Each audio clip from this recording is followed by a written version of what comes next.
عليكم رقيبا يا أيها الذين آمنوا اتقوا الله وقولوا قولا سديدا يصلح لكم أعمالكم ويغفر لكم ذنوبكم ومن يطع الله ورسوله فقد فاز فوزا عظيما أما بعد فإن أصدق الحديث كتاب الله وخير الهدي هدي محمد صلى الله عليه وسلم وشر الأمور محدثاتها فإن كل محدثة بدعة وكل بدعة ضلالة وكل ضلالة في النار.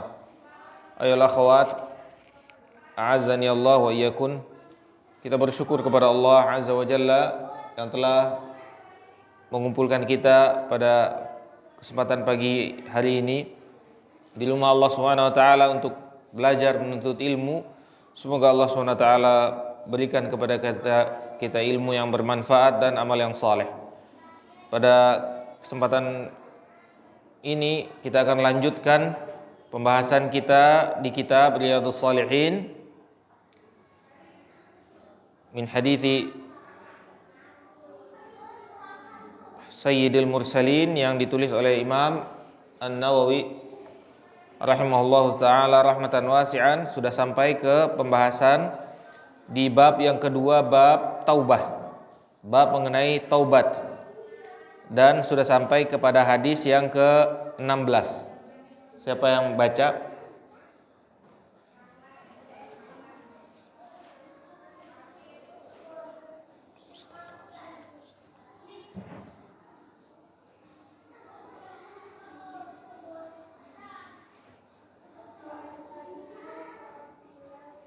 Dekatkan ke mikrofonnya.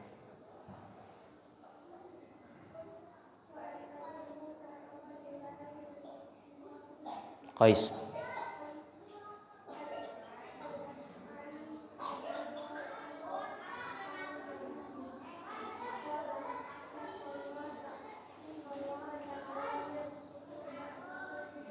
Yadahu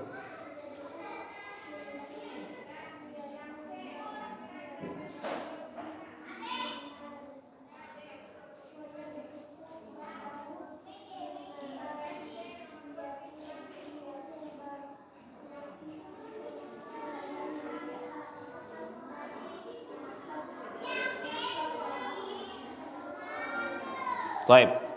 Hadis diriwayatkan oleh Abu Musa Abdullah ibn Qais al-Ash'ari radhiyallahu anhu, yang dikeluarkan oleh Imam Muslim.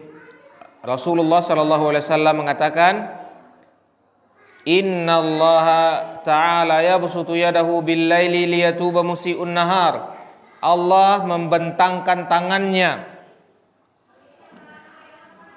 Allah membentangkan tangannya di malam hari untuk memberikan taubat kepada orang yang telah berbuat salah di siang hari. Dan Allah membentangkan tangannya di siang hari untuk memberikan taubat kepada orang-orang yang berbuat kesalahan di malam hari, sampai datang matahari dari tempat terbitnya, tempat terbenamnya, di maghribiha, yaitu maksudnya hari kiamat. Jadi Allah Subhanahu wa taala membentangkan tangannya sesuai dengan yang layak bagi keagungan Allah Subhanahu wa taala untuk menerima taubatnya orang yang berbuat salah pada siang hari. Allah menunggu pada malam hari siapa yang mau bertaubat di malam tersebut atas kesalahannya di siang hari. Dan juga Allah menunggu pada siang hari orang yang mau bertaubat di siang hari tersebut atas kesalahannya yang dia lakukan pada malam hari. Semoga Allah SWT ampuni kesalahan kita siang dan malam. Sampai matahari terbit di tempat terbenamnya, yaitu sampai hari kiamat. Hari kiamat nanti matahari akan terbit di tempat terbenam, terbit dari barat. Artinya selama belum datang hari kiamat, sebelum hari kiamat masih diterima oleh Allah Subhanahu wa taala taubat kita, maka banyak-banyaklah kita bertaubat, banyak-banyaklah kita minta ampun. Kita ini orang yang banyak salah. Kesalahan kita tidak terhitung.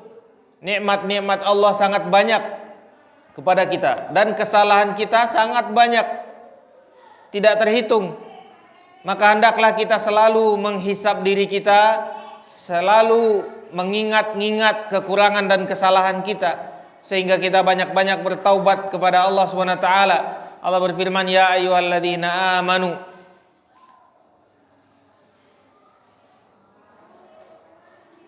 ittaqullah, ya ayyuhalladzina amanu ittaqullah wal tanzur nafsun ma qaddamat liqat. Hendaklah setiap diri melihat apa yang telah dia lakukan untuk hari esoknya. Maka kita banyak-banyak menghisap diri kita, menghitung-hitung kesalahan kita, kekurangan kita, apa yang telah kita lakukan. Harus kita banyak-banyak mengingatnya, agar kita juga makin banyak-banyak bertaubat kepada Allah. Karena Allah membukakan pintu taubat selebar-lebarnya. Siapa yang berbuat kesalahan di malam hari, Allah tunggu taubatnya di siang hari. Siapa yang berbuat kesalahan di siang hari, Allah tunggu taubatnya di malam hari. Artinya, kalau seandainya kita telah salah pada malam hari, di siang harinya kita perbaiki amal-amal soleh, perbaiki amal yang jelek dengan amal-amal soleh, yaitu amal-amal soleh tersebut sebab dari dihapuskannya dosa dari amal-amal jelek kita tersebut. Sebagaimana firman Allah, innal hasanati yudhhibanas sayyi'at. Kita beramal soleh di siang hari untuk menghapuskan kesalahan-kesalahan kita di malam hari. Kita beramal soleh di malam hari untuk menghapuskan kesalahan-kesalahan kita di siang hari. Dan juga kita banyak-banyak beristighfar di siang hari untuk menghapuskan kesalahan kita di malam hari. Dan kita beristighfar banyak-banyak di malam hari untuk menghapuskan kesalahan kita di siang hari, sehingga kita bertemu dengan Allah nantinya dalam keadaan diampuni. Semoga Allah SWT mengampuni kita semua, dan semoga kita bertemu dengan Allah dalam keadaan sudah diampuni semua dosa-dosa kita. Baik, paham di sini, Bu? Silakan hadis selanjutnya.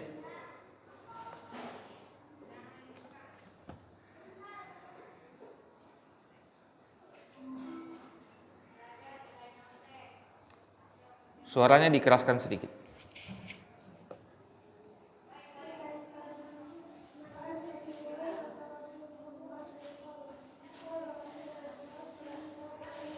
Sallallahu alaihi wasallam.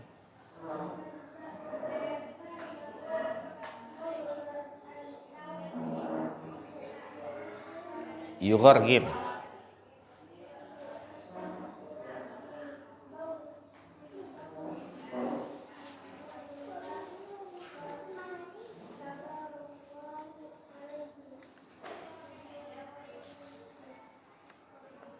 Mana yang dibaca ya? Bukan yang 18. Yang 17 ya. Rawahu Muslim. An Abi Hurairah radhiyallahu anhu, dari hadis dari sahabat Abu Hurairah dikeluarkan oleh Imam Muslim. Rasulullah sallallahu alaihi wasallam bersabda, "Man taba qabla an tatlu'a asy-syamsu min maghribiha taballahu alaihi." Siapa yang bertaubat sebelum keluarnya matahari di tempat terbenamnya, ya, sebelum terbit matahari di tempat terbenamnya, siapa yang bertaubat sebelum itu, maka Allah pasti akan memberikan dia taubat. Nah, sekarang sudah keluar belum matahari dari tempat terbenamnya, Bu? Bu, ada nggak ibu-ibu? Ada ya, Bu ya? Sudah keluar belum matahari di tempat terbenamnya? Belum. Maka sekarang itu adalah waktu paling tepat kita bertaubat, waktu yang paling pas kita bertaubat, karena masih ada waktu. Jangan kita menunggu sampai waktu tidak diterima taubat. Waktu tidak diterima taubat kapan saja? Siapa yang bisa jawab? Ini pertanyaan. Saya yang bertanya dulu, nanti kita gantian. Pertanyaan, kapan saja waktu yang tidak diterima taubat?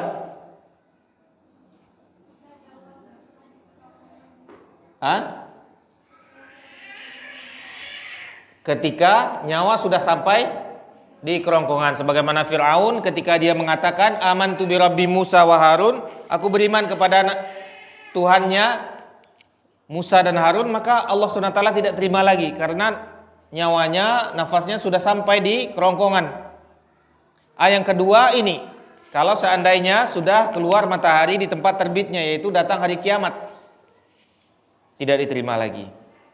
Adapun hari-hari ini, maka Allah SWT menunggu taubat kita. Tidakkah kita mau bertaubat kepada Allah? Hendaklah kita kembali kepada Allah, banyak-banyak bertaubat kepada Allah selagi masih ada waktu. Jangan sampai kita menunggu sampai datangnya waktu tua. Kadang-kadang ada orang sebagian dia mau nunggu waktu tua dulu. Kalau sudah tua baru nantinya bertaubat. Kapan mau pakai jilbab? Kita tanya pada ibu-ibu atau pada akhwat-akhwat. Kapan mau pakai jilbab ini? Ya sekarang masih menikmati masa muda dulu lah. Ada nggak yang begitu, Bu? Ada nggak yang begitu? Hah? Bu? Nah, sebagian perempuan begitu. Ketika masih muda, ya nantilah. Kalau sudah tua baru pakai jilbab. Kalau sudah tua baru pakai jilbab. Bahkan kalau sudah tua pakai cadar. Kalau sudah tua buat apa lagi orang ngelihat, nggak dilihat orang lagi itu. Ketika muda itu makanya ditutup. Waktu muda itu makanya ditutup auratnya, karena orang-orang bisa melihat aurat dia. Kalau sudah tua buat apa lagi orang lihat aurat dia? Udah nggak enak orang lihat auratnya. Nah jadi selagi muda itu makanya harus banyak-banyak bertaubat, harus kembali kepada Allah, harus melaksanakan perintah-perintah Allah. Jangan ditunggu sampai tua. Siapa yang menjamin kita sampai tua akan hidup? Tidak ada yang menjamin kita hidup sampai tua. Banyak orang yang mati muda sekarang. Baik. Selanjutnya hadis ke-18.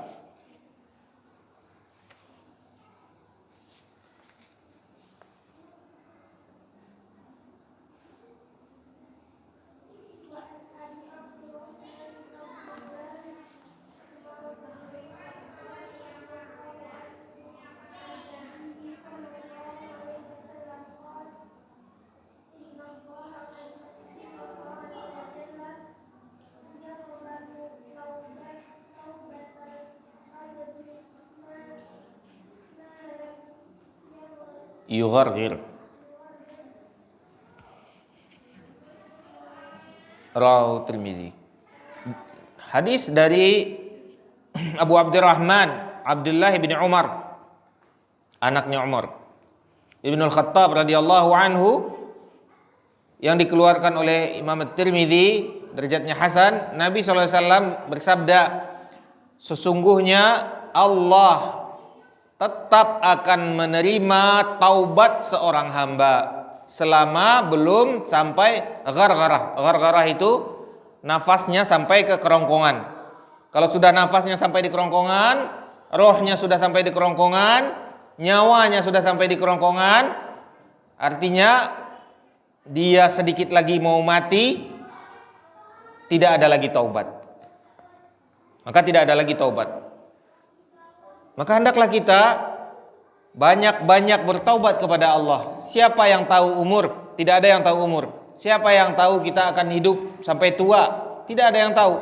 Maka hendaklah kita banyak-banyak bertaubat kepada Allah. Kita tinggalkan dosa dan maksiat. Kita laksanakan perintah-perintah Allah.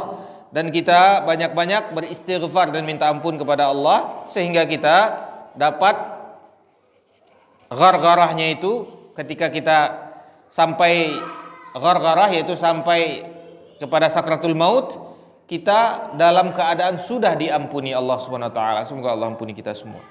Hadis selanjutnya, hadis panjang biar saya yang bacakan. Hadis ke-19, an Zir ibni Hubaish. Ini penting nih, Bu. Coba dilihat. Ini buat laki-laki dan perempuan, semuanya sama. Hadis dari Zir ibni Hubaish, sahabat. Ataitu Safwan ibnu Assalin radhiyallahu anhu. Aku datang kepada Safwan ibni Asal radhiyallahu anhu, sahabat. Zir ini tabi'in. Datang kepada Safwan ibni Asal, datang kepada sahabat Safwan ibni Asal. As'aluhu anil mashi alal khuffain. Aku bertanya mengenai syariat mengusap sepatu ketika safar, yaitu berwudu dengan mengusap sepatu ketika safar. Tidak pakai air, pakai air tapi tidak pakai dicuci, tapi pakai diusap. Ini disyariatkan. Nanti ada pembahasannya tersendiri di bab fikih. Faqala ma ja'a bika ya Zir, apa yang membuat kamu datang kepadaku wahai Zir? Apa yang membuat kamu datang? Qultu ibtigha'al ilm, aku datang untuk mencari ilmu. Nah, ini penting ini bagi kita yang belajar. Yang pertama, niat. Ini ustadznya siapa namanya, Bu? Bu-ibu masih perhatian ini? Ustadznya namanya siapa?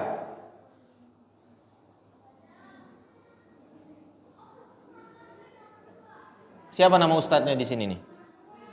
Hah? Yang ini di hadis ini ada buku nggak di situ? Siapa nama ustadznya atau ustazahnya atau siapa nama ustazahnya di sini nih? Ustadznya siapa namanya? Safwan. Ustadznya namanya Safwan. Muridnya siapa namanya? Zir. Zir ini datang kepada Safwan. Apa yang pertama kali ditanyakan oleh ustadznya mengenai apa? Siapa yang bisa jawab? Tujuan. Benar. Ada yang lebih tepat lagi bahasanya mungkin.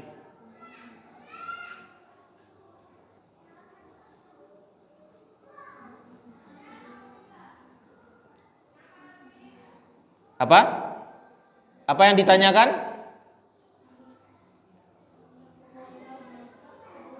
Apa yang ditanyakan ustadznya kepada muridnya? Mengenai niat.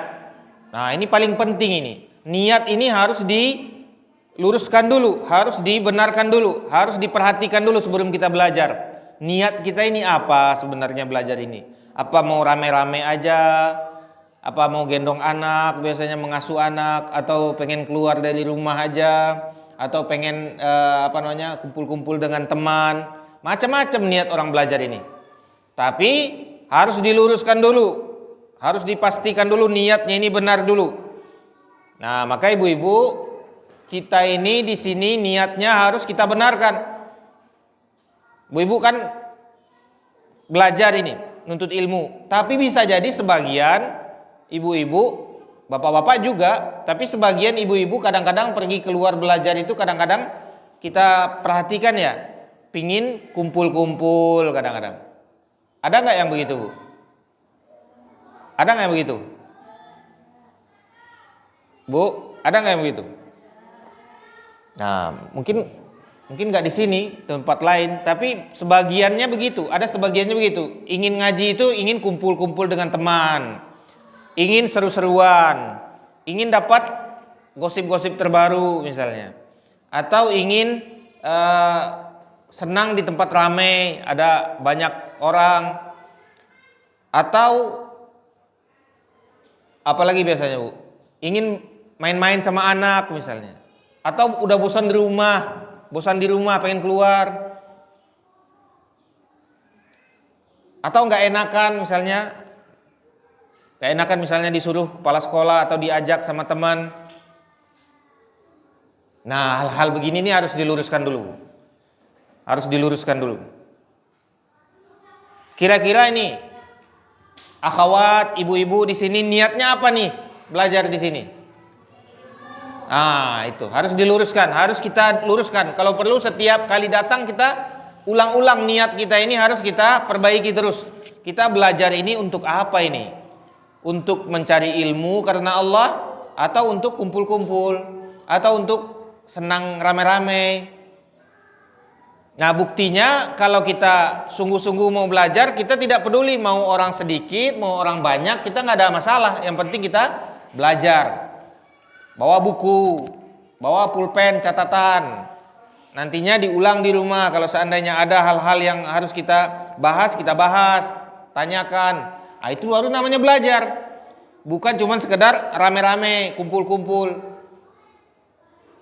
Nah, lalu Sofwan, ustadznya ini menanyakan kepada Zir tadi yang mau belajar itu, Maja abika ya Zir, apa yang membuat kamu datang? Niat kamu apa? Kamu mau ngapain? Tujuan kamu di sini apa? Niat kamu ngapain?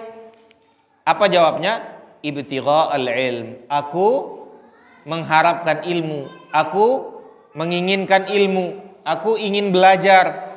Nah, ini niat yang benar ini. Datang ke majelis ilmu atau datang kepada ustadz, niatnya untuk belajar. Ini niat yang benar. Kalau seandainya niatnya benar, Bu, dengaran Bu, kalau niatnya benar, nanti balasannya innal malaikata tata'u ajnihataha li talibil ilm ridwan bima yatlub. Sesungguhnya malaikat menaungi sayap-sayapnya atau membentangkan sayap-sayapnya untuk menaungi para penuntut ilmu karena mereka ridho dan senang dengan apa yang dilakukan oleh orang yang sedang belajar tersebut. Mau nggak Bu dinaungi para malaikat? Nah, kita ingin dinaungi oleh para malaikat. Dan para malaikat membentangkan sayapnya untuk kita. Para malaikat membentangkan sayapnya itu maksudnya memintakan ampun dan memintakan kasih sayang Allah. Sebagaimana penjelasan para ulama, doa para malaikat tersebut dengan cara membentangkan sayap. Dan mereka mengatakan, Allahumma ghfir lahum, Allahumma arhamhum, ya Allah ampuni mereka, ya Allah sayangilah mereka. Mau nggak Bu didoakan malaikat begitu? Nah, ini yang kita cari. Kita mencari ilmu, mencari ridho Allah, mencari naungan para malaikat, dan mencari kebaikan-kebaikan dunia dan akhirat. Makanya kita belajar, bukan cuma sekedar kumpul-kumpul, rame-rame, senang aja, atau kadang-kadang malahan ria-riaan. Kita yang takutnya majelis ibu-ibu sebagian begitu, ria-riaan, ingin pamer. Ini menakutkan, ini bisa jatuh kepada syirik kecil. Syirik kecil itu lebih besar daripada dosa dan maksiat. Syirik, bahaya syirik itu. Pamer-pamer, kumpulkan anak yatim. Pamer-pamer, kadang-kadang kita sedang di pengajian. Pamer-pamer, kita sedang dapat ilmu baru misalnya. Atau pamer-pamer kita memberikan sedekah. Ini bahaya Bu. Bahaya. Maka kita harus kembalikan lagi niat kita ini apa. Kita belajar ini, nuntut ilmu ini, niat kita sebenarnya apa. Ingin mencari wajah Allah, ingin mencari ilmu, ingin dapat naungan para malaikat, ingin kebaikan dunia dan akhirat dari Allah SWT, atau cuman sekedar ingin kumpul-kumpul rame-rame, atau sekedar ingin bangga-banggaan. Nah, ini harus kita perbaiki, harus kita luruskan. Kalau seandainya ini sudah lurus, yang lainnya itu insya Allah kebaikan semuanya. Kebaikan semuanya. Kalau niatnya sudah lurus, semuanya kebaikan. Mau kita dapat ilmu banyak, baik. Mau sedikit, baik. Mau orang kumpulnya banyak, baik. Mau orang sedikit juga baik. Mau kita itu susah gampang dapat ilmunya, itu baik. Mau susah juga baik. Baik semuanya. Kalau niatnya sudah baik, yang lainnya baik semua. Kalau niatnya sudah baik, semuanya baik semua insya Allah. Kalau niatnya belum baik, maka yang lain-lainnya ikutan nantinya. Kalau niatnya kurang baik atau jelek apalagi, yang lain-lainnya ikut menjadi jelek. Ternodai semuanya. Karena niat ini adalah hal yang paling pondasi, yang paling penting sekali di dalam sebuah amalan. Nah, akhirnya kata Sofwan, para malaikat menaungi orang-orang yang menuntut ilmu. Mereka membentangkan sayapnya karena ridho kepada orang-orang yang menuntut ilmu. Faqultu innahu qad hakka fi sadril mashu 'alal khuffain.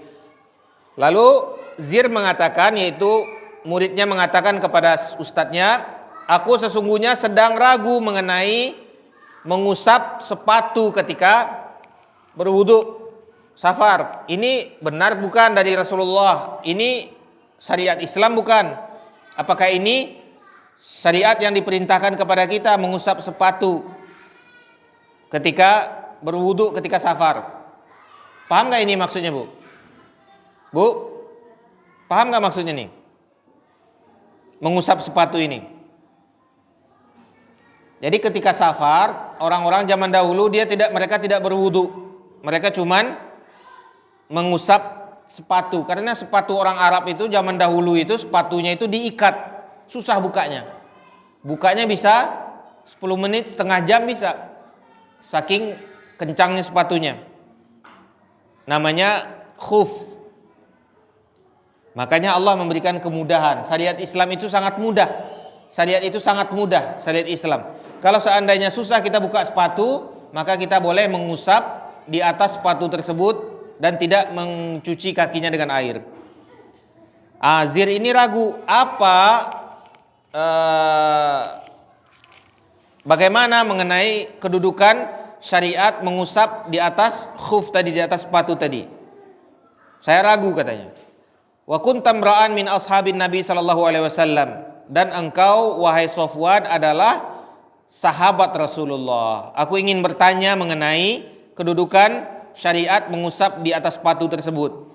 Faji'tu as'aluka, aku datang ke sini menanyakan kepada engkau mengenai syariat mengusap di atas sepatu tersebut. Apakah benar itu wudu boleh mengusap di atas sepatu? Hal sami'tahu yadhkuru fi dzalika syai'a? Apakah engkau pernah mendengar Rasulullah SAW mengajarkan mengusap di atas sepatu tersebut ketika wudu? Qala na'am, benar, kata Safwan, benar. Mengusap di atas sepatu tersebut merupakan syariat Islam. Kana ya'muruna idza kunna safaran. Nabi sallallahu alaihi wasallam memerintahkan kami mengusap di atas sepatu ketika berwudu saat safar au musafirin. Ketika kami menjadi musafir, perjalanan jauh. Wa an la nanzi'a khifafana thalathata ayyam. Dan kami diperintahkan tidak membuka sepatu kami 3 hari.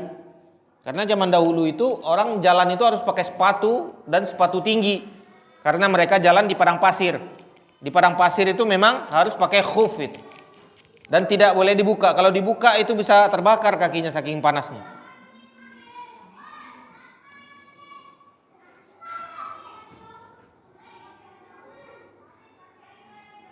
Illa min janabah, kecuali ketika junub.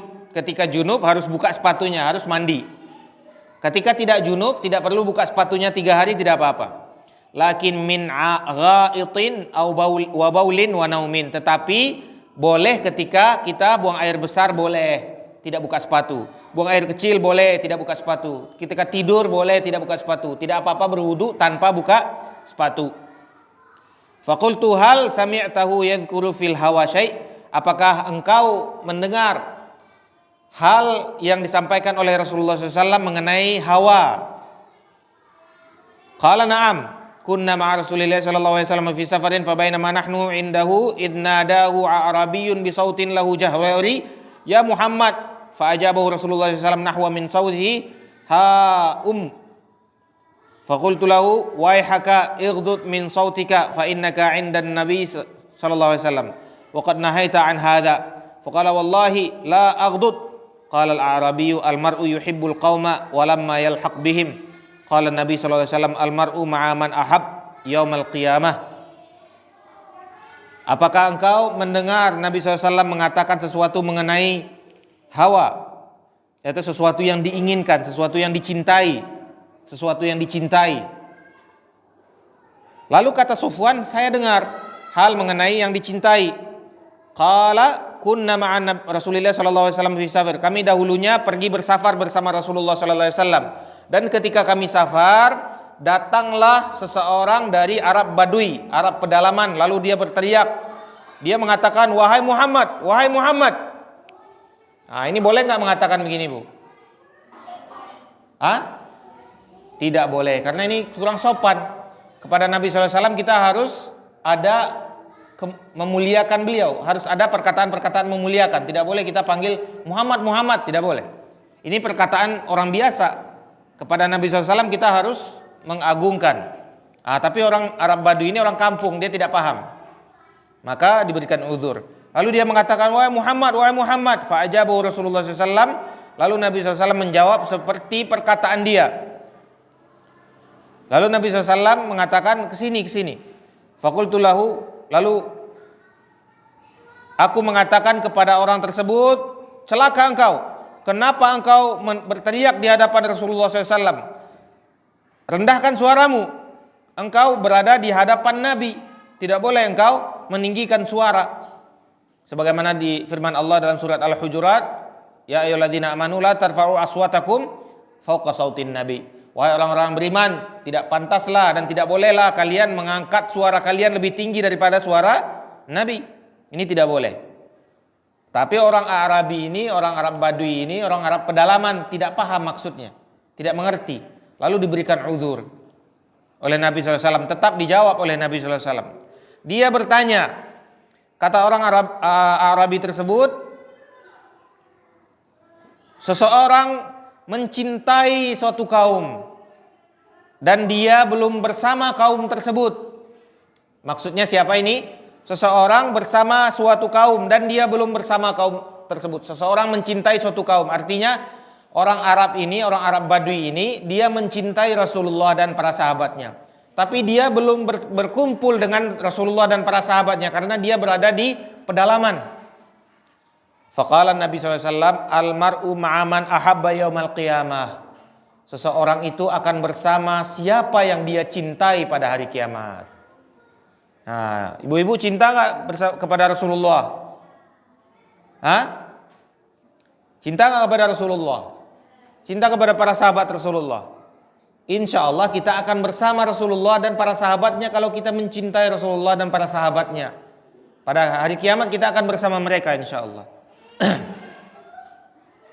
Tapi yang ironisnya pada hari ini anak-anak kita itu dicokokin cinta kepada orang-orang kafir. Iya nggak Bu? Anak-anak kita dicokokin supaya cinta kepada orang kafir. Itu orang-orang yang dijadikan panutan fansnya anak-anak siapa sekarang? Fansnya anak-anak kita banyak fansnya orang-orang kafir. Ini sangat membahayakan sekali. Suka dengan pemain bola orang kafir, suka dengan artis-artis misalnya orang kafir, orang Korea, suka dengan orang-orang hebat dari orang-orang kafir, orang Amerika, orang Australia dan yang lain-lainnya, dari negeri-negeri kafir. Ini tidak boleh. Ini harus ada wala dan bara, harus ada kita wala dan bara kepada orang-orang itu. Jadi kita harus ada wala kepada orang beriman, yaitu mencintai orang-orang beriman, dan kita harus ada bara. Bara itu kita berlepas diri dan kita harus membenci orang-orang kafir. Kita harus benci dengan orang-orang kafir ini. Bukan berarti kita benci mereka harus menzolimi, tidak. Kita tidak boleh menzolimi mereka. Tapi kita tidak boleh mencintai orang kafir. Kita tidak boleh mencintai orang kafir. Kita harus mencintai orang-orang beriman. Sebagaimana sabda Nabi SAW, al-mar'u ma'aman ahabba yaumal qiyamah. Seseorang itu bersama orang-orang yang dia cintai hari kiamat. Nah, sekarang sebagian kaum muslimin sangat cinta dengan orang-orang kafir dari artis-artis sekarang, dari orang-orang kafir misalnya, orang-orang pintar, orang-orang kafir. Ibu-ibu tahu nggak Albert Einstein? Tahu nggak Bu?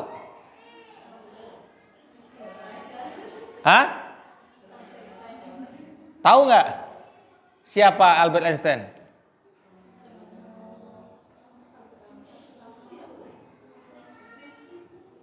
Albert Einstein tahu nggak? Ini sudah lama dengar, Albert Einstein sudah lama dengar belum? Sofwan ibn Asal tahu nggak Sofwan? Kapan ibu terakhir dengar Sofwan ini? Pertama kali dengar hari ini. Nah, itu bayangkan bagaimana kondisi kaum muslimin sekarang ini. Sahabat itu baru dengar hari ini. Tapi orang kafir itu sudah diagung-agungkan dari zaman dahulu kala. Mungkin dari sekolah SD dulu sudah tahu siapa itu Albert Einstein, siapa itu misalnya Christopher Columbus, ya nggak Bu? Siapa itu misalnya kalau sekarang pemain bola siapa? Ronaldo, tahu nggak Bu? Tahu sekali. Nah, ini menakutkan, kaum muslimin itu dicekokin, dipaksa untuk mengagung-agungkan tokoh-tokoh dari orang kafir. Ini bahaya ini. Harus diimbangi nih ibu-ibu. Anak-anak itu harus diajarkan bagaimana cinta Rasulullah, cinta para sahabat Rasulullah. Karena ini bahaya ini. Coba ibu lihat ini. Almar'u ma'aman ahabba yaumal qiyamah. Seseorang itu bersama yang dia cintai pada hari kiamat. Kalau mencintai orang kafir, mencintai artis-artis kafir, mencintai orang-orang Korea-Korea segala macam, K-pop, nah ini takutnya ini bahaya ini. Dia akan bersama orang-orang yang dicintai pada hari kiamat nantinya. Banyak gak kaum muslimin suka K-pop itu, Bu? K-pop tau gak Bu K-pop? Bu? Tahu ya kan? Apa namanya itu ya? Korea itu ya? Apa namanya itu Bu? Apa? Saya juga kurang paham itu. Ada anak-anak namanya itu kalau K-pop. Apa? Ini Korea, apa namanya itu? Ini sangat digandrungi dan sangat disukai oleh anak-anak kaum muslimin sekarang itu. Tokoh-tokoh orang kafir, artis-artis orang kafir. Ini sangat dimuliakan atau sangat diagung-agungkan oleh sebagian kaum muslimin sekarang. Ini bahaya ini. Bahaya ini, saya berbicara masalah akidah ya Bu. Bahaya ini. Kita berbicara masalah akidah. Kalau seandainya orang tersebut sangat mencintai orang kafir, maka ditakutkan dia akan bersama orang-orang kafir itu pada hari kiamat. Mau nggak Ibu bersama artis-artis K-pop hari kiamat? Kira-kira anak-anak Ibu mau nggak bersama artis-artis K-pop itu pada hari kiamat? Ini bahaya ini. Kita tidak mau. Maka harus kita bentengi anak-anak kita itu. Harus kita ajarkan mereka itu cinta kepada Rasulullah, cinta kepada para sahabat. Kita perkenalkan dia dengan sahabat-sahabat Rasulullah. Kita perkenalkan siapa itu Abu Bakar, siapa itu Umar, siapa itu Utsman, siapa itu Ali. Berapa sih kecerdasan Albert Einstein? Ibu tahu nggak kecerdasannya Imam Bukhari? Nah Bu? Kira-kira yang lebih terkenal cerdas Albert Einstein atau Imam Bukhari kalau di masyarakat kita? Yang lebih terkenal cerdasnya Albert Einstein atau Imam Bukhari Bu? Di sekolah-sekolah atau di masyarakat kita? Albert Einstein, iya. Padahal nggak ada apa-apanya Imam Bukhari kalau tahu bagaimana sejarah kecerdasan Imam Bukhari itu, Masya Allah. Dia itu menghafal sekali dengar saja. Sekali dengar langsung dia hafal semua yang dia dengar itu. Nggak ada apa-apanya dengan Albert Einstein itu, tuanya pikun. Albert Einstein itu tuanya udah pikun. Imam Bukhari apa yang dia dengar langsung dia hafal. Ketika dia buka buku ini kan ada dua lembarannya, ada yang sebelah kiri, sebelah kanan. Satunya dia tutup, yang sebelah kanan ketika dia menghafal yang sebelah kiri. Saking takutnya dia hafal. Kalau kita takut tidak hafal, kalau dia takut hafal. Ini bagaimana kecerdasan Imam Bukhari itu? Dia takut hafal semuanya. Akhirnya dia tutupin supaya tidak hafal semua. Saking kuatnya hafalannya. Dia lewat di pasar, ditutup telinganya.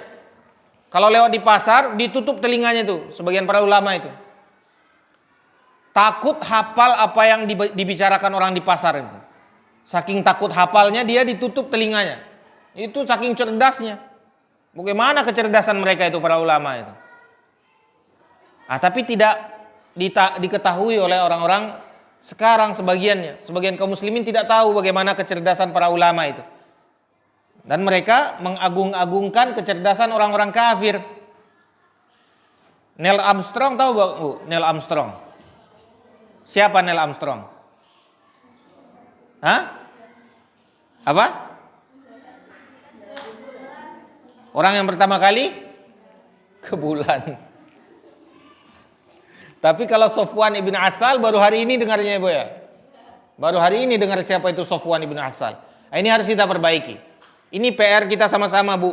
PR kita sama-sama. Kalau Ibu memang ya sedikit yang tahu, yang paham, nggak apa-apa. Sekarang kita ajarkan anak kita dulu. Siapa yang tahu dulu memperbaiki diri. Kita taubat kepada Allah. Kita perbaiki diri. Kita kenalkan anak-anak kita dengan Rasulullah dan para sahabatnya. Kita buat anak-anak kita itu jauh. Jangan sampai dia mencintai orang-orang kafir, menyukai orang-orang kafir. Kita jauhkan mereka dari cintaan kepada orang-orang kafir. Almar'u ma'aman ahabba yaumal qiyamah. Seseorang itu akan bersama siapa yang dia cintai pada hari kiamat. Maka hendaklah kita mencintai Rasulullah SAW, mencintai para nabi dan rasul, mencintai sahabat-sahabat Rasulullah SAW, mencintai orang-orang soleh. Semoga kita dikumpulkan bersama mereka nanti pada hari kiamat. Amin ya Allah, amin ya rabbal alamin. Lalu selanjutnya sedikit lagi mengenai hadis ini.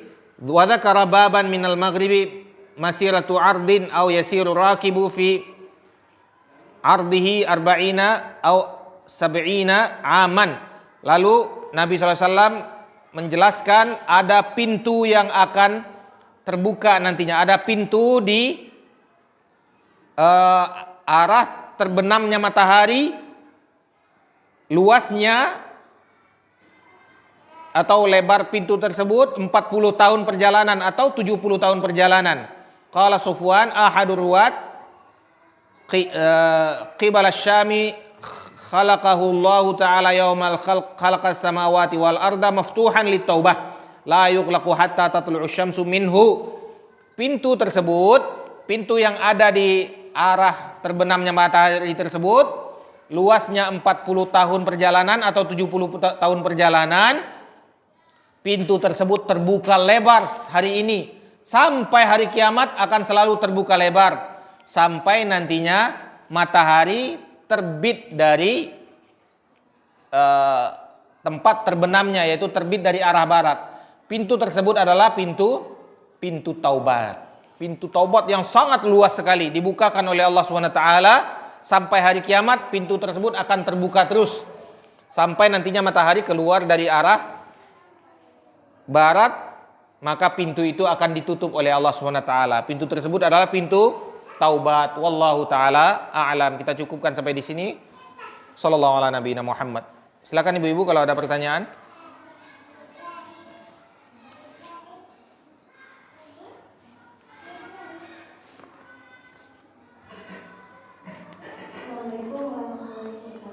Assalamualaikum warahmatullahi wabarakatuh.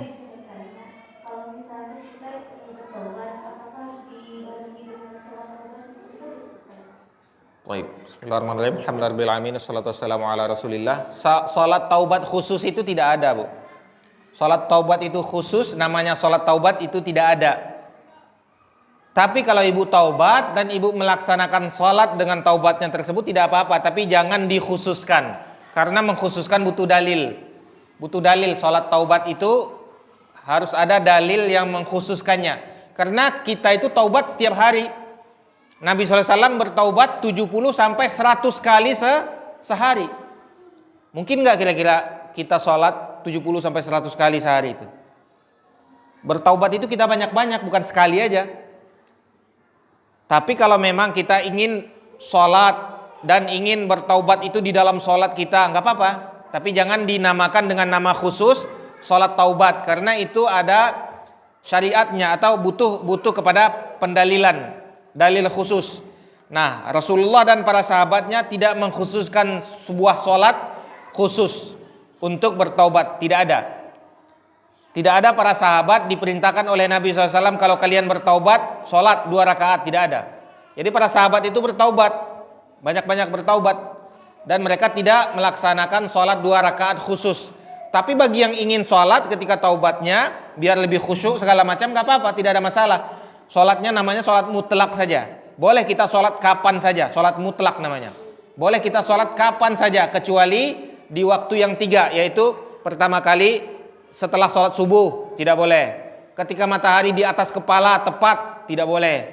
Ketika setelah asar tidak boleh, sampai terbenam matahari tidak boleh. Di waktu-waktu lain kita boleh sholat apa saja. Kalau kita ingin taubat, boleh. Kalau kita ingin berdoa minta hajat, boleh. Ada lagi namanya sholat hajat kadang-kadang orang kan. Ada sholat taubat, sholat hajat, segala macam. Itu boleh-boleh saja, tapi jangan dinamakan dengan nama khusus. Kalau kita berdoa kepada Allah minta hajat, boleh. Kalau kita berdoa kepada Allah sambil sholat minta hajat kita juga boleh.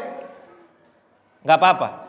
Kalau kita pengen taubat kepada Allah langsung boleh. Kalau kita pengen bertaubat kepada Allah dan kita laksanakan sholat 2 rakaat boleh juga. Boleh semuanya, gak ada masalah. Dan tidak dikhususkan. Artinya kalau kita taubat wajib kita sholat 2 rakaat. Kalau kita belum sholat 2 rakaat berarti kita belum taubat. Nah ini gak ada dalilnya. Gak ada dalilnya. Boleh kita taubat langsung aja. Wallahu ta'ala alam. Mungkin ada lagi? Waalaikumsalam warahmatullahi wabarakatuh. Satu lagi kalau ada.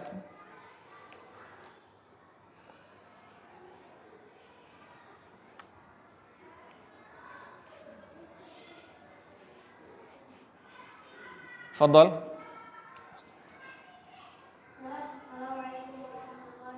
Waalaikumsalam warahmatullahi wabarakatuh.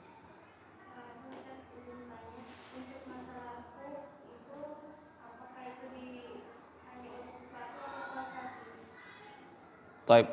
Bismillahirrahmanirrahim. Alhamdulillah wassalatu wassalamu ala Rasulillah. Khuf itu semua yang menutupi mata kaki, Bu. Semua yang menutupi mata kaki itu khuf. Baik itu kaos kaki dari kain ataupun sepatu kulit. Jadi khuf itu dari kulit dahulunya. Dan dia bukan kayak sepatu boot kita itu, bukan. Dia kulit. Kulit lalu dipasang melebihi mata kaki. Kalau dia melebihi mata kaki itu berarti khuf. Nah, ibu-ibu kalau punya sepatu tinggi, hak tinggi, dan ibu-ibu dalam keadaan safar, boleh tidak membuka sepatunya dalam keadaan safar, langsung dilap saja. Kaos juga boleh, kaos kaki juga boleh. Artinya kaos kaki yang menutupi mata kaki. Hati-hati. Allahu Akbar, hati-hati. Jangan ganggu adiknya, biar aja. Jangan, biar. Biar aja.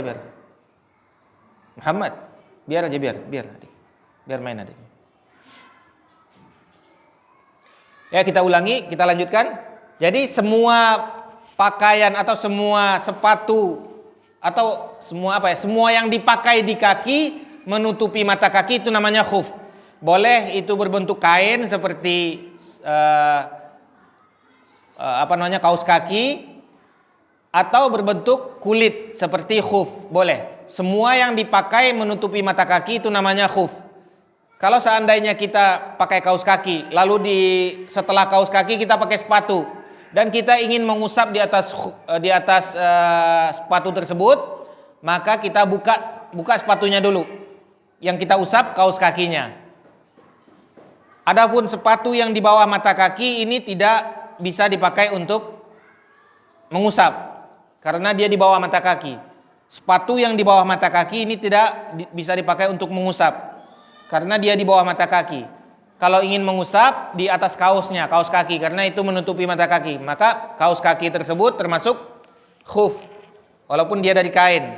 Yang kita lihat bukan bahannya, tapi yang kita lihat mata kakinya. Kalau dia menutupi mata kaki berarti mau dari kain, mau dari kulit, mau dari bahan-bahan lain, karet segala macam boleh.